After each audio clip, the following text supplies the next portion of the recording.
Hello friend, आज की इस वीडियो में आपको बताने वाली हीरा मंडी मूवी की स्टोरी के बारे में। और ये मूवी हाल ही में रिलीज हुई है। तो चलिए बिल्कुल भी देरी न करते हुए वीडियो स्टार्ट करते हैं।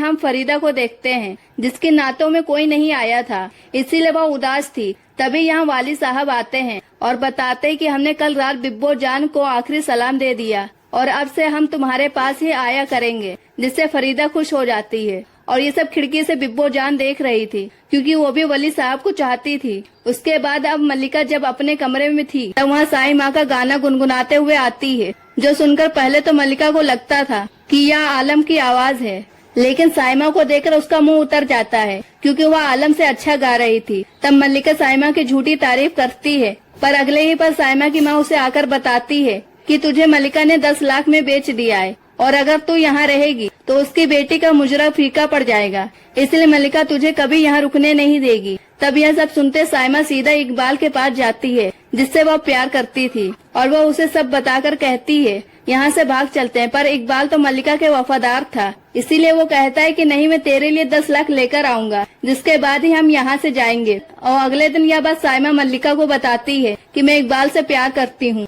और वह आपके पैसे लौटा देगा, जिस पर मल्लिका आराम से मान जाती है और कहती है ठीक है, उससे कह देना 15 दिन में हमें 10 लाख दे दे और तुम्हें ले जाए। 10 लाख उस समय बहुत बड़ी कीमत थी और साईमा सोचने लगती है कि वो इतनी जल्दी इतना पैसा कहाँ से लाएगा। फिर हम इकबाल को देखते हैं जो जुआ खेलकर पैसा कमा रहा था और वह 15 दिन में केवल 20 लाख ला पाए। इस पर मल्लिका गुस्से में साईमा की माँ को थोड़ा दर्द देकर मान जाती है। फिर हम वेदा की बेटी को देखते हैं जो वेदा के साथ से इश्क लड़ाती है और ये जब वेदा देखती है तो वो तमाशा खड़ा कर देती है और इसीलिए हामिद उसे कुछ पोस्टर लेता है कि जाओ इसे बांटो। अब ताज वो पोस्टर लेकर शहर में बांटने लगता है। तभी उसकी मुलाकात आलम से होती है जहाँ पर दोनों मिलकर काफी खुश थे और फिर दोनों वो पोस्टर साथ में मिलकर बांटने लगते हैं। इसके बाद आलम सीधा फरीदा के पास जाती है और कहती है कि आज हम फिर से ताज से मिले कि फरीदा उसे आगे के बारे में बताएगी जो उसके साथ होने वाला है। फिर फरीदा उसे आइडिया देती है कि अब समय आ गया है अपने दिल की बात ताज को बताने का, इसीलिए वो उसे खत लिखने के लिए कहती है और कहती है खत लिखकर हमें दे देना ताकि हम उस तक पहुंचा दें। फिर जब आलम फरीदा के यहाँ से आ रही थी तब उसे बिब्बो जान देख लेती है, लेकिन वह उसे कुछ नहीं कहती। इधर हम वाली साहब को देखते हैं जो फरीदा और आलम की बात सुनकर समझ गए कि फरीदा आलम का इस्तेमाल कर रही है, इसलिए वो फरीदा को कहते हैं कि चाहे कुछ भी हो जाए मल्लिका को हराने के लिए तुम आलम का इस्तेमाल मत करना, वरना अच्छा नहीं होगा। इस साइड अब बिब्बो आलम से कहती है कि फरीदा के पास मत जाया करो, वो हमारे दुश्मन है। जिस पर आलम बताती है कि वह ताज नाम के लड़के से प्यार करती है और फरीदा उस तक हमारे पैगाम को पहुंचाएगी। जिस पर बिब्बो वो खत ले लेती है और कहती है कि इसे हम पहुंचा देंगे क्योंकि वो ताज को जानती थी। इसके बाद बिब्बो जान ये खत सीधा बुक स्टोर में लाकर दे जाती है और इसी बीच उसे ऐसा लग रहा था कि जैसे कोई उसका पीछा कर रहा हो। अब इस खत में आलम ने अपने दिल की बात लिखी थी जिसे पढ़कर ताज खुश हो जाता है। इंदिरा फरीदा आन उस ऑफिसर को घर बुलाती है और कहती कि हमारे पास मल्लिका के खिलाफ गवाह है और वह गवाह होती है वहीदा। पर उसे देखते ही ऑफिसर वहाँ से चला जाता है क्योंकि वहीदा कुछ भी नहीं बोल रही थी। इसके बाद हम देखते हैं कि यहाँ ताज अपने पिता के साथ उनके बिजनेस में भी हाथ बटाने लगता है और उसके पिता को लग रहा था कि वह अंग्रेजों के खिलाफ नहीं है, पर तभी ताज की फाइल से सारे पेज गिर जाते हैं और उसे देखकर उसके पिता समझ गए थे कि उनका बेटा तो क्रांतिकारी बन चुका है। इधर फरीदा वाहिदा से पूछती है कि उस ऑफिसर कार्डराइट के सामने तुम क्यों नहीं बोल रही थी। तब वहीदा कहती है कि कोई भी काम मुफ्त में नहीं होता और इस काम के लिए मुझे ख्वाबगाह चाहिए। इधर अब हामिद एक प्लान बनाता है कि आज रात अंग्रेजी ऑफिसर अपने सालगिरह मनाने वाला है, तो यह प्लान था कि बिब्बो बड़े ऑफिसर दर्शन के करीब आएगी ताकि उन्हें डिपार्टमेंट की खबर मिल सके। इसके बाद हम रात के दर्शन की पार्टी देखते हैं जहां होटल के दूसरी तरफ ताज ने क्रांतिकारियों को बुलाया हुआ था। तब ताज के पापा उसे समझाने लगते हैं कि यह हमारा होटल है, ऐसे बर्बाद मत करो, पर ताज सिर्फ आजादी चाहता था। अब यहाँ एडरसन जब वॉशरूम में होता है तो वहाँ बिब्बो चली आती है और वह आते ही उसे अपनी बातों में फंसाकर उसके करीब आती है। और फिर उसके बाद हम इकबाल को देखते हैं जो पैसों के लिए जुआ खेल रहा था। तभी पुलिस आकर इकबाल को पकड़ लेती है और उसे पकड़वाने के पीछे मल्लिका का हाथ था। तब इकबाल भागकर समा के पास जीते हुए पैसे देता है और कहता है कि मैं और ले आऊंगा, पर समा के सामने पुलिस वाले इकबाल को अपने साथ ले जाते हैं और यह सब ऊपर से आलम भी देख रही थी। अब आलम सीधा मल्लिका के पास जाती है और कहती कि साइमा इकबाल से प्यार करती है, इसलिए उसे मत बेचो। इस पर मल्लिका कहती है ठीक है, पर यह बात मनवाने के लिए तुम्हें नत तवाई की रस्म करवानी पड़ेगी। तो अब साइमा के लिए आलम हाँ कर देती है और ये सब बाहर खड़ी साइमा सुन रही थी। और अब इधर इकबाल को जेल हो जाती है। जेल में अंग्रेज इकबाल को खूब टॉर्चर करते हैं और कार्टराइट इकबाल से कहता है कि तुम मल्लिका के खिलाफ गवाही दे दे कि मैं मल्लिका अंग्रेजों से गद्दारी कर रही थी। साथ ही वह इकबाल को भड़काता भी है, पर इकबाल मल्लिका के खिलाफ जाने से मना कर देता है क्योंकि वह उसका वफादार था। यहाँ आलम तवाई की रस्म के लिए पूरी तरह रेडी हो जाती है और यह देखकर बिब्बो जान के होश उड़ जाते हैं कि आलम इतनी आसानी से कैसे मान गई। तब बिब्बो जान बताती है कि ताज ने तुम्हारे लिए एक खत भेजा है जिसमें आज रात तुम्हें मिलने के लिए वो बुला रहा है। इस पर आलम कहती है कि हाँ, उसे वो आखिरी बार मिलने जरूर आएगी। फिर जब आलम ताज से मिलने पहुँचती है तो हम ताज को देखते हैं जो क्रांतिकारियों के साथ लगा हुआ था और वह आलम से मिलने नहीं आ पाता और आलम वहाँ एक खत रखकर चली जाती है। फिर वहाँ से आने के बाद आलम अब अपनी नत तवाई की तैयारियों में लग जाती है। इसके बाद अब सहीमा फैसला करती है कि आलम ने उसके लिए बहुत कुछ किया है, इसलिए वह भी कुछ ऐसा करना चाहती है जिससे आलम भी उससे याद रखे। इधर अब फरीदा एक खत लिखती है और सीधा आलम तक पहुँचा देती है। यह ताज ने भेजा था जिससे कि फरीदा मल्लिका को नया झटका देने की तैयारी में थी। अब आलम को वो खत मिल जाता है और फरीदा की दासी कहती है कि आप यहाँ से निकल जाएं, बाकी सब फरीदा आपको समझा देगी। तभी वहाँ साइमा भी आ जाती है और वो भी यही कहती है कि तुम्हें यहाँ से निकल जाना चाहिए। अब जैसे ही बिब्बो जान के पास आलम मिलने आती है तो देखती है आलम तो यहाँ से भाग चुकी है और अब आलम सीधा एक बग्गी में फरीदा से मिलती है और फरीदा उसे यहाँ से भागने के लिए हौसला देने लगती है। साथ ही वो आलम को एक पल के लिए सोचने तक का मौका नहीं देती कि वो सही कर रही या गलत। और फिर इधर बिब्बो जान अब मल्लिका के पास जाती है और बताती है कि आलम भाग चुकी है, जिसके बाद महल की सारी लाइटें बुझा दी जाती हैं और मल्लिका की नाक से खून बह रहा था। वही हम फरीदा को देखते हैं जो आलम को भगाकर काफी खुश थी। और यहीं पर एपिसोड 4 खत्म होता है। एपिसोड 5 की शुरुआत में हमें दिखाया जाता है कि आलम अब अपनी नत तवाई की रस्म से भाग चुकी थी और आलम भागकर सीधा ताज के पास आती है। ताज जब आलम को देखता है तो खुश हो जाता है और तुरंत उससे मिलने आता है। अब जैसे आलम उससे खत के बारे में बताती है तो वो हैरान हो जाता है क्योंकि उसने तो ऐसा कोई खत लिखा ही नहीं था। तभी बातों के दौरान उसे पता चलता है कि आलम तो हीरा मंडी की रहने वाली है और ये जानकर उसका दिल टूट जाता है। अब यह सब बात जानकर ताज आलम को एक्सेप्ट नहीं कर पाता और उसे यहाँ से जाने के लिए भी कह देता है। इंदा फरीदा ने जश्न मनाने का ऐलान कर दिया था क्योंकि उसने मल्लिका का घमंड चूर करने के लिए उसकी बेटी आलम को भगा दिया था। और यहाँ हम मल्लिका को देखते हैं जो आलम के जाने की वजह से उटपटांग हरकतें करने लगती है और उसे बिब्बो जान ने संभाला हुआ था। उसके बाद इधर ताज आलम के पास आता है और कहता है कि चलो हम तुम्हें छोड़ आते हैं और आलम कहती कि नहीं, मैं वहाँ तवायक बनने नहीं जाऊंगी। तब ताज उसे हीरा मंडी ना ले जाकर अपने घर ले जाता है और कहता है कि तुम 1-2 दिन यहाँ रुक सकती हो और तुम डिसाइड कर लेना कि तुम्हें जाना कहाँ है। और अगर कोई तुमसे पूछे तो बता देना तुम मेरे दोस्त सरफराज की बहन हो।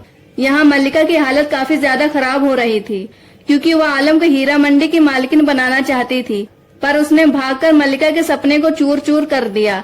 फिर हम आलम को देखते हैं जो सुबह सुबह ताज की दादी से मिलती है और वो उन्हें पसंद भी आ जाती है, पर ताज की बातों से ताज के पिता को डाउट हो रहा था कि आलम सरफराज की बहन नहीं है क्योंकि वह आज तक किसी सरफराज से नहीं मिले। इधर बिब्बो अब क्रांतिकारियों से जाकर मिलती है और उसमें से एक ताज का दोस्त था जिससे पूछने पर पता चलता है कि आलम तो ताज के घर में एकदम सेफ है और उसके घर वालों को भी उससे कोई प्रॉब्लम नहीं है। यह जानकर बिब्बो की जान में जान आती है। अब यहाँ ताज आलम से कहता है कि तुम मेरी दादी से इतना ज्यादा घुलो मिलो मत क्योंकि कुछ ही दिनों में तुम चली जाओगी और उन्हें अच्छा नहीं लगेगा। पर आलम कहती है कि नहीं, ऐसा कुछ भी नहीं होने वाला और मैं हीरा मंडी नहीं जाऊंगी। इधर हम वहीदा को बिब्बो के साथ देखते हैं जहाँ पर वहीदा अंग्रेजी अधिकारी दर्शन को अपना मुजरा दिखाने जा रही थी। अब जब वो अपना मुजरा दिखाना शुरू करती है तो एंडरसन तो बस बिब्बो को ही देखे जा रहे थे और वह उसे अपने साथ एक कमरे में ले जाता है और उस पर विवाहित का पागलपन बन जाता है क्योंकि उसका प्लान था कि वह एंडरसन को अपना साहब बना लेगी और उस पर पैसों की बारिश होगी। पर अब बिब्बो को एंडरसन के साथ देखकर उसका दिल टूट जाता है और वो पूरे होटल में तमाशा शुरू कर देती है। और उसी होटल में ताज अपने दोस्त के साथ बैठा हुआ था। उसके बाद उसका दोस्त कहता है कि देखो एक तबाही की क्या हालत होती है। यह सुनते ही वह सोचने लगा कि फिर तो आलम की भी यही हालत होगी। इसलिए वह तुरंत घर पर जाता है और आलम से कहता है कि तुम्हारे भाई सरफराज राज का खत आया है और वह चाहते हैं अब तुम 1 महीना यहीं रुको। जो सुनकर आलम कहती है कि आप उनसे पूछना क्या हम 2 महीने तक रुक सकते हैं। और आलम मुस्कुराने लगती है। यानी ताज भी चाहता था कि आलम अब यहीं रहे। अब यहीं वहीदा बिब्बो के इतना सब कुछ करने के बाद गुस्से में सीधा फरीदा के पास पहुंच जाती है, क्योंकि बिब्बो ने उसका होने वाला साहब छीन लिया था और इसीलिए वह मलिका और उसकी बेटी से बदला लेने के लिए फरीदा से मिल जाती है और बताती है कि वह रेहाना की केस की फाइल हमारे पास है। जिस पर फरीदा उससे कहती है कि आप जल्दी से वो फाइल लेकर आइए, हम मलिका को नहीं छोड़ेंगे। इधर अब उस्ताद जब कहीं जा रहे थे तब वो आलम को ताज के दादी के साथ देख लेते हैं और इसलिए वह तुरंत ये खबर लेकर मलिका के पास पहुंच जाते हैं और वहां कहते हैं कि कल ईद है, इसलिए आप ताज बलोच के महल जरूर आइएगा, आपको वहाँ खुशखबरी मिलेगी। और बिब्बो जान समझ जाती है कि उस्ताद ने आलम का ही पता बताया है। अब अगले दिन हमें ईद का जश्न देखने को मिलता है। तभी वहाँ पर मलिका आती है और उसे देखकर आलम डर जाती है। मलिका जैसे ही सच बताने वाली थी तो ताज पहले ही बोल पड़ता है और पूरा सच अपनी फैमिली को बता देता है कि आलम कहाँ से आई है और वह कौन है। और साथ ही वह कहता है कि मैं आलम से इश्क करता हूँ और उससे शादी भी करना चाहता हूँ। जो सुनकर उसकी दादी का दिल टूट जाता है, क्योंकि अब तक ताज ने उनसे झूठ बोला था। तब मलिका कहती है कि एक तबाही से नवाब की शादी होना इम्पॉसिबल है, पर ताज ने तो ठान लिया था कि वह आलम से ही शादी करेगा। इसलिए मलिका भी उसे चैलेंज कर देती है कि हम भी देखते हैं कि ये शादी तुम कैसे करोगे। और यहीं पर एपिसोड 5 खत्म होता है। एपिसोड 6 में हमें देखने को मिलता है कि वहीदा मलिका को भड़का रही थी कि आपसे अपनी बेटी तो संभाली नहीं जा रही, तो आप ये शाही महल कैसे संभाल पाओगी। फिर इधर हम ताज को देखते हैं जिसे उसे पिता ने घर से निकाल दिया था, इसलिए ताज अपने दूसरी कोठी पर जाता है जो उसके मामा संभालते थे। तब ताज के साथ आलम को देखकर उसके मामा कहते हैं कि तुम्हारी शादी तो हुई नहीं, तो ये लड़की यहाँ नहीं रह सकती, क्योंकि शादी से पहले तो सिर्फ तबाही ऐसे आती हैं और अगर ये यहाँ रहेगी तो हम यहाँ नहीं रह पाएंगे। जिस पर ताज कहता है कि चाहे कुछ भी हो जाए ये यहीं रहेगी। तो ताज के मामा यहाँ से चले जाते हैं। इधर हम वहीदा को देखते हैं जो 25 साल पुरानी फाइल जमीन से निकाल रही थी, क्योंकि वह जानती थी कि ये फाइल कभी न कभी काम आएगी, इसलिए उसने उस फाइल को नहीं जलाया था। अब सुबह होते ही वहीदा तुरंत फरीदा के पास जाकर उस फाइल को दे देती है। फिर वो दोनों फाइल को लेकर उस्ताद के पास चले जाते हैं, लेकिन उसका उस्ताद आकर बताता है कि वह तो लाहौर में है ही नहीं, वह 15 दिनों के लिए बाहर गए हैं। तो यह सब सुनकर वहीदा को बहुत गुस्सा आता है, पर वहीदा कहती है कि 15 साल तक मैंने इंतजार किया है, अब 15 दिन का इंतजार और कर लीजिए। इधर हम ताज और आलम को साथ में देखते हैं जो इंटीमेट हो जाते हैं। फिर सीन जाता है जुल्फिकार और मलिका की तरफ, जो मलिका को बताते कि यह फरीदा बहुत पहुंची हुई चीज है और उसका हर शहर में केस चल रहा है और वह कई नवाबों के साथ फ्रॉड कर चुकी है, जिसकी फोटोज मलिका के हाथ लग जाती है। और असल में फरीदा ने कई नवाबों को मारा था तो कईयों का महल छीन लिए थे, जिसे देखकर वहीदा के होश उड़ जाते हैं और वह समझ जाती है कि यह सबूत फरीदा ने ही गायब करे होंगे। फिर वहीदा सीधा मलिका के पास जाती है और उनसे अपने किए की माफी मांगती है। तब मलिका भी उसे बिना कुछ कहे माफ कर देती है। फिर मलिका कहती है कि अब तुम्हारी बेटी शमा यहाँ की हुजूर बनेगी और यह सारे मुजरे को संभालेगी। इधर हम देखते हैं कि अब जेल से इकबाल छूट गया है और वह साइमा के बारे में ही पूछ रहा था, पर उसे कोई भी कुछ नहीं बताता। फिर इकबाल मलिका के पास जाता है और मलिका इकबाल से माफी मांगती है कि अंग्रेजों ने तुम पर कई सारे चार्जेस लगाए हुए थे, इसलिए तुम्हें रिहा करवाने में इतनी देर हो गई। साथ ही वह इकबाल से बता देती है कि तुम्हारे जेल जाते ही साइमा किसी और के साथ भाग गई और उसने यह कड़ा तुम्हारे लिए छोड़ा है। और ये सब सुनकर इकबाल को बहुत बुरा लगता है। उसके बाद अगले दिन बिब्बो डरासन के पास जाती है और उसके पास एक नक्शा रखा हुआ था जिसमें हथियारों को पूरी डिटेल थी। इधर हम ताज को आलम के साथ देखते हैं जो उसे कहता है कि क्या तुम मुझसे शादी करोगी, और आलम उसके लिए मान जाती है। फिर इधर बिब्बो ये सारी जानकारी क्रांतिकारी भाइयों को जाकर देती है ताकि यह लोग वहाँ से हथियार चुरा सकें जो क्रांति लाने में काम आ सके। और जब वह ताज से आलम के बारे में पूछती है तो ताज कहता है कि हम दोनों जल्द ही शादी करने वाले हैं, जो सुनकर बिब्बो को बहुत खुशी होती है। अब शादी होने के एक दिन पहले ताज अपने यहाँ पर एक बड़ी दावत रखता है जहाँ पर बड़े बड़े नवाब और अंग्रेज आए हुए थे, और ये सब ताज ने इसलिए किया था ताकि वह पीछे से सारे हथियार चुरा सके और इससे किसी को उन पर शक भी न होगा। तभी वहाँ फरीदा ऑन आलम से मिलने उसके कमरे में जाती है। अब वहाँ आलम तो नहीं थी, पर फरीदा को कुछ ऐसे सबूत मिले थे जो कि अंग्रेजों के लिए काम की चीज थे। इधर हम क्रांतिकारियों को देखते हैं जो पुलिस के भेष में हथियार चुराने आए हुए थे। जब वो हथियार चुराने के बाद जैसे ही निकलने वाले थे तो किसी ने बाहर से दरवाजा ही बंद कर दिया था और वो लोग समझ जाते हैं कि ये उन्हें फंसाने के लिए प्लान बनाया गया है। और दरवाजे के बाहर अंग्रेजी अफसर खड़े थे ताकि इन लोगों के बाहर निकलते ही उन्हें जान से मार दें। पर ये क्रांतिकारी दूसरे दरवाजे से भाग निकलते हैं। हालांकि उसी समय अंग्रेज उन पर फायरिंग करते हैं और 1-2 गोली क्रांतिकारियों को भी लगती है। इधर आलम जब फरीदा से मिलने आई होती है तो वो काफी ज्यादा गुस्सा होती है क्योंकि फरीदा ने झूठा खत देकर उसे महल से भगाया था। और इस पर फरीदा कहती है कि यह सब तो मैंने तुम्हारे प्यार के लिए किया था, पर आलम उसकी बात नहीं मानती। इसके बाद कार्टराइट जब फरीदा के साथ होता है तब उसे पता चलता है कि उनके यहाँ से हथियार चोरी हो चुके हैं, इसलिए वह जल्दी से जाने लगता है। तब फरीदा कहती है कि मैं तुम्हें बता सकती हूँ कि यह चोरी किसने की है और मेरे पास सबूत भी है, पर उसके लिए तुम्हें मेरा काम करना होगा। तब कार्टराइट उसके लिए मान जाता है। तो फरीदा बताती है कि रेहाना वाला केस तो मैंने वापस ले लिया है, पर तुम उसकी चुपचाप तहकीकात करते रहो क्योंकि मुझे किसी भी हाल में मल्लिका से बदला लेना है। ये सब सुनकर कार्टराइट भी हाँ कर देता है कि केस तो मैं अपनी जिम्मेदारी पर ओपन कर लूंगा। और फिर फरीदा उसे चोरी का सबूत दे देती है जो उसे आलम और ताज के कमरे से मिले थे। इधर हम देखते हैं कि आलम अपनी शादी के लिए बहुत खुश थी। तभी वहाँ पर पुलिस आ जाती है और यह देखकर आलम सारे सबूत छुपाने लगती है जो कि क्रांतिकारियों के प्लान की डिटेल थी। अब ताज भी यहाँ नहीं था और आलम को पुलिस सबूत के साथ पकड़ लेती है, जिसके बाद आलम को पीटकर यहाँ से ले जाया जाता है। इधर हम देखते हैं कि वह गोली जिसके लगी थी वह हामिद ही था और यह सोचने लगते हम में से कोई गद्दार है, वरना हमारा प्लान अंग्रेजों तक कैसे पहुँचता।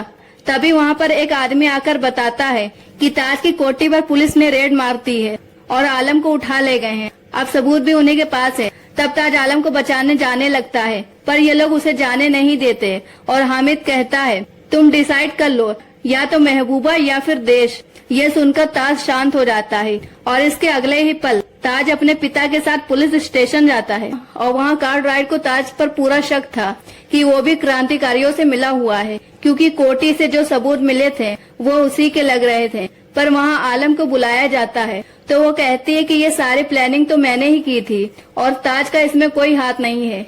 तब अंग्रेज कहता है कि ताज तो तुमसे शादी भी करने वाला था, तो उसे तुम्हारे बारे में कैसे पता नहीं चला। तब ताज बोल पड़ता है कि उन तवाक से शादी कौन करता है, मैं कोई शादी वादी नहीं करने वाला था, असल में देश के लिए मोहब्बत को कुर्बान करने के लिए भी तैयार था। इसी के बाद आलम को जेल हो जाती है और यहाँ पर एपिसोड 6 खत्म होता है। एपिसोड 7 की शुरुआत में हम मल्लिका और बिब्बो जान को देखते हैं, जहाँ बिब्बो बताती है कि आलम को पुलिस ने अरेस्ट कर लिया है, इसीलिए वो मल्लिका से आलम को छुड़ाने के लिए कहती है। पर मल्लिका कहती है आलम ताज कहाँ गया, वो तो तुमसे शादी करने वाला था। तब वह कहती है कि ताज का तो पता नहीं, पर आप आलम को बचा लीजिए। जिसके बाद अपनी बेटी के लिए मल्लिका पुलिस स्टेशन पहुँच जाती है। आलम को बचाने के लिए यहाँ कोर्ट राइड नहीं होता तो वो वहीं पर बैठकर उसका इंतजार करने लगती है। फिर हम कोर्ट राइड को देखते हैं जो फरीदा के साथ था। अब यहाँ मल्लिका को कोर्ट राइड का इंतजार करते करते रात हो जाती है और थोड़ी देर बाद कोर्ट राइड आता है। तब मल्लिका उससे आलम को छोड़ने की बात करती है, पर यहाँ कोर्ट राइड बताता है कि आलम तो क्रांतिकारियों के साथ मिली हुई है, उसे हम नहीं छोड़ सकते। जिस पर मल्लिका कहती है कि मैं अपनी बेटी को छुड़ाने के लिए कुछ भी कर सकती हूँ। यह सुनकर कोर्ट राइड अलग ही मूड में आ जाता है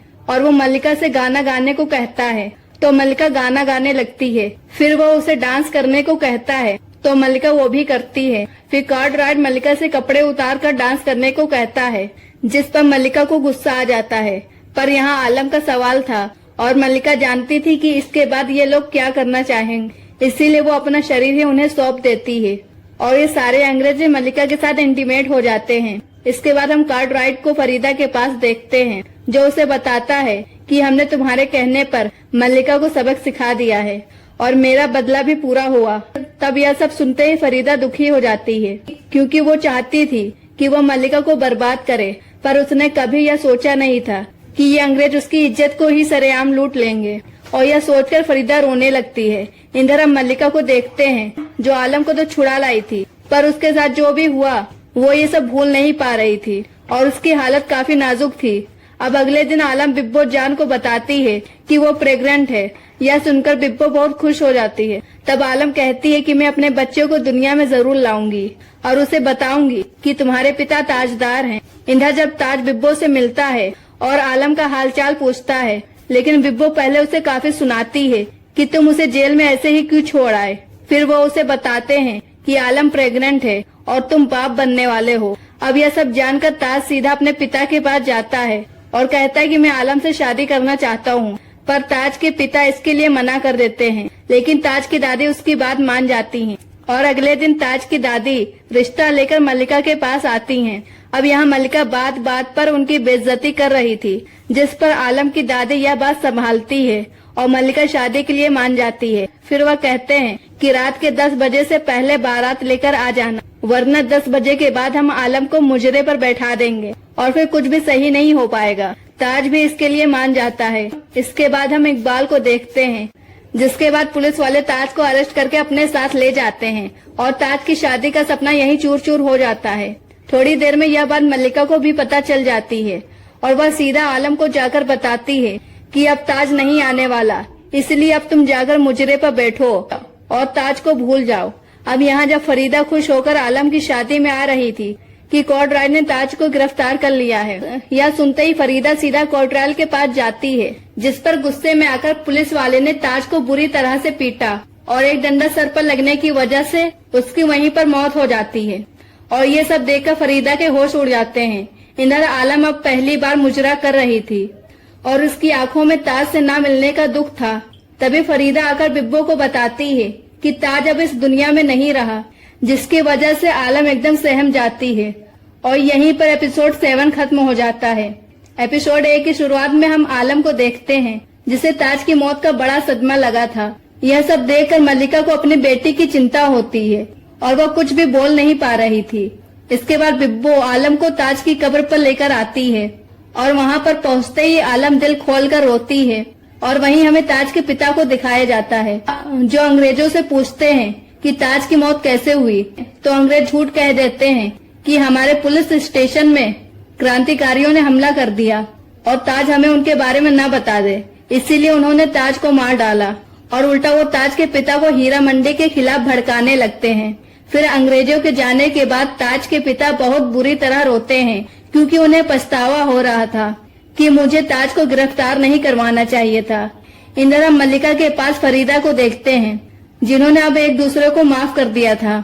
और मल्लिका फरीदा को अपने शाही महल की चाबी देती है और कहती कि मेरी बेटियां इस महल को नहीं चला पाएंगी, क्योंकि महल को चलाने के लिए कमीनापन और चालाकी होने बहुत जरूरी है, जो पहले मुझ में थी और अब तुम में है। इस तरह से इन दोनों में दोस्ती हो जाती है। पर फरीदा जाने से पहले चाबियों को मल्लिका को दे देती है कि इसे तो मैं आपसे छीन कर ही ले जाऊंगी।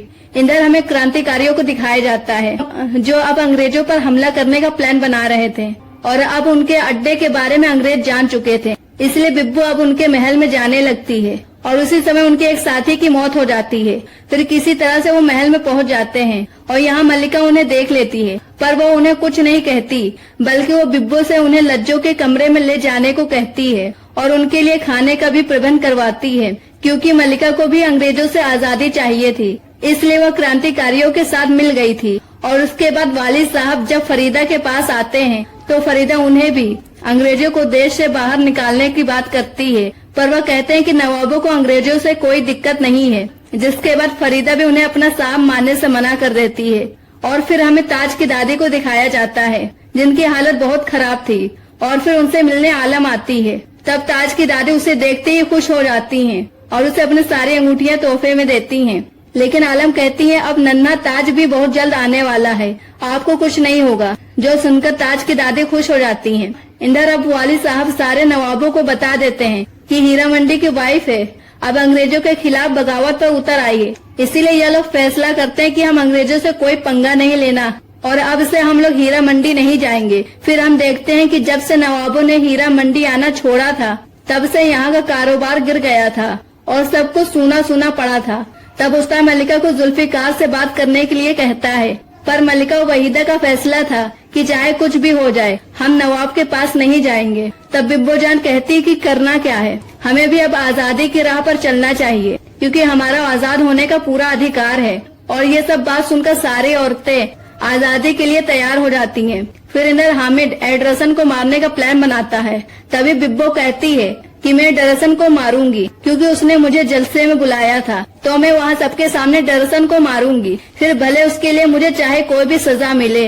अब अगले दिन हम जलसे में देखते हैं जहाँ डरसन स्पीच दे रहा होता है। तभी वहाँ बिब्बो सबके सामने डरसन को गोली मार देती है और डरसन वहीं मर जाता है। तब वहाँ पुलिस वाले आते हैं और उन सबको हामिद करने लगता है। तभी पीछे से कॉर्डराइट बंदूक से हामिद को मार डालता है और फिर बिब्बो को पकड़ लिया जाता है। अब यहाँ मल्लिका को भी पता चल गया था कि एडरसन को किसी ने मार डाला है और वो कोई और नहीं बल्कि बिब्बो है। और ये सब सुनकर मल्लिका के होश उड़ जाते हैं। अब जेल में बिब्बो को टॉर्चर किया जा रहा था और ये लोग बार बार उसके साथियों का नाम पूछ रहे थे। एक ही शब्द कहती है, आजादी। इसके बाद मल्लिका के पास फरीदा आती है जो कहती है कि बिब्बो जान को बचाना बेहद जरूरी है, वरना कल कॉर्डराइट बिब्बो जान को मार डालेगा। तब ये लोग डिसीजन लेते हैं कि अब हम जंग के लिए अंग्रेजों से भिड़ जाएंगे। इसके बाद यहाँ आलम के पास उस्ताद जी भी आते हैं और उससे कहते हैं कि तुम्हारे लिए एक ऑफर है। असल में कॉर्डराइट तुम्हारे साथ सोना चाहता है। जिस सब पहले तो आलम भड़क जाती है, फिर उस्ताद बताता है कि इससे अच्छा मौका नहीं मिलने वाला कॉर्डराइट से बदला लेने का। तुम यह बंदूक रखो और उसे गोली मार देना। तब आलम भी इसके लिए मान जाती है। इधर हम बिब्बो जान को देखते हैं जो पिटने के बाद बेहोश पड़ी थी और आज रात के बाद पुलिस वाले उसे जान से मारने वाले थे। तभी हमें दिखाया जाता है कि हीरा मंडी की सारी तबाही फिर सड़क पर उतर आती हैं और ये सब बिब्बो के पास ही जा रही थी ताकि ये लोग बिब्बो को हौसला दे सके कि हम सब तुम्हारे साथ हैं। फिर इधर से आलम और उस्ताद जी कॉर्डराइट के पास जाते हैं और यहाँ कॉर्डराइट अब आलम के साथ इंटीमेट होने वाला था। और इधर जब औरतें आगे बढ़ती जा रही थी तब उन्हें रोकने पुलिस वाले आते हैं और उन्हें मारते भी हैं, पर ज्यादा देर उन सबको रोक नहीं पाते और यह जुलूस पुलिस स्टेशन की दीवारों तक पहुंच जाता है। उसी साइड हमें दिखाया जाता है कि अब बिब्बो जान को पुलिस वाले ने मारने के लिए सामने रखा है और एक ही ऑर्डर पर बिब्बो जान को गोलियों से भून दिया जाता है और इधर लंबी कॉर्डराइट को जान से मार डालती है।